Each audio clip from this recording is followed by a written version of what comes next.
ये कथा बहुत पुरानी है। एक बार शीतला माता ने सोचा कि चलो आज देखूं कि धरती पर मेरी पूजा कौन करता है, कौन मुझे मानता है। यही सोचकर शीतला माता धरती पर राजस्थान की डुंगरी गांव में आई और देखा कि इस गांव में उनका मंदिर नहीं है और ना ही उनकी पूजा होती है। माता शीतला गांव की गलियों में घूम रही थी। तभी एक मकान के ऊपर से किसी ने चावल का उबला पानी नीचे फेंक दिया। उबलता पानी शीतला माता के ऊपर गिरा, जिससे कि माता के शरीर में फफोले पड़ गए। शीतला माता के पूरे शरीर में जलन होने लगी। वो गांव में इधर उधर भाग भाग के चिल्लाने लगी, अरे मैं जल गई, मेरा शरीर तप रहा है, कोई मेरी मदद करो। लेकिन उस गांव में किसी ने माता की मदद नहीं की। वहीं अपने घर के बाहर एक कुम्हारन महिला बैठी थी। उस कुम्हारन ने देखा कि वो बूढ़ी माई पहले से ही बहुत जल गई है। उसके पूरे शरीर में तपन है, पूरे शरीर में फफोले पड़ गए हैं। वो तपन को सहन नहीं कर पा रही है। तब उस कुम्हारन ने कहा कि माँ तू यहाँ आकर बैठ जा, मैं तेरे शरीर के ऊपर ठंडा पानी डालती हूँ। कुम्हारन ने उस बूढ़ी माई पर खूब सारा ठंडा पानी डाला और बोली, हे माँ, मेरे घर में रात की बनी हुई रबड़ी रखी है, थोड़ा दही भी है, तू दही राबड़ी खा ले। जब बूढ़ी माई ने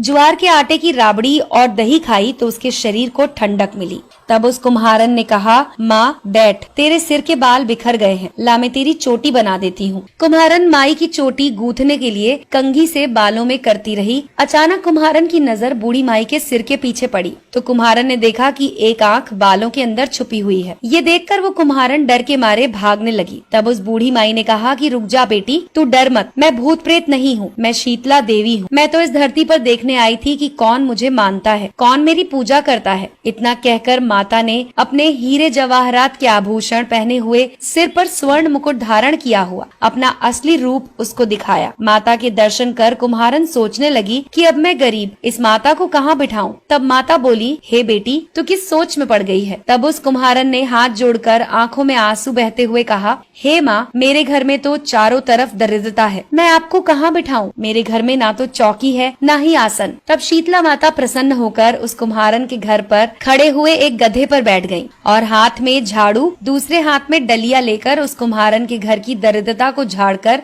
उस डलिया में भरकर फेंक दिया। उस कुम्हारन से कहा कि बेटी, मैं तेरी सच्ची भक्ति से प्रसन्न हूँ, अब तुझे जो भी चाहिए मुझसे वरदान मांग ले। कुम्हारन ने हाथ जोड़कर कहा कि माता, आप इसी गाँव में स्थापित होकर यहीं रहो और जिस प्रकार आपने मेरे घर की दरिद्रता दूर की है, वैसे ही जो भी होली के बाद सप्तमी को भक्ति भाव से पूजा कर आपको ठंडा जल, दही और बासी ठंडा भोजन कराए, उसके घर की दरिद्रता को साफ करना और उसकी पूजा को जरूर स्वीकार करना। नारी जाति का अखंड सुहाग रखना, उसकी गोद हमेशा भरी रखना। साथ ही जो पुरुष शीतला सप्तमी को नाई के यहाँ बाल ना कटवाए, धोबी को कपड़े ना धुलाए और पुरुष भी आप पर ठंडा जल चढ़ाए, नारियल का फूल चढ़ाए, तो आप उसके धंधे और व्यापार में कभी दरिद्रता ना आने देना। तब माता ने तथास्तु कहा और उस कुम्हारन को वरदान दिया और ये कहा कि मेरी पूजा का मुख्य अधिकार इस धरती पर सिर्फ कुम्हार जाति का होगा। उसी दिन से डुंगरी गांव में शीतला माता स्थापित हो गई और उस गांव का नाम हो गया शील की डुंगरी। शील की डुंगरी में शीतला माता का मुख्य मंदिर है। शीतला सप्तमी पर वहां बहुत बड़ा मेला लगता है। इस कथा को सुनने के बाद घर की दरिद्रता का नाश होने के लिए शीतला माता से सभी लोग मनोकामना करें और शीतला माता से मनोकामना में मांगे कि आपकी दरिद्रता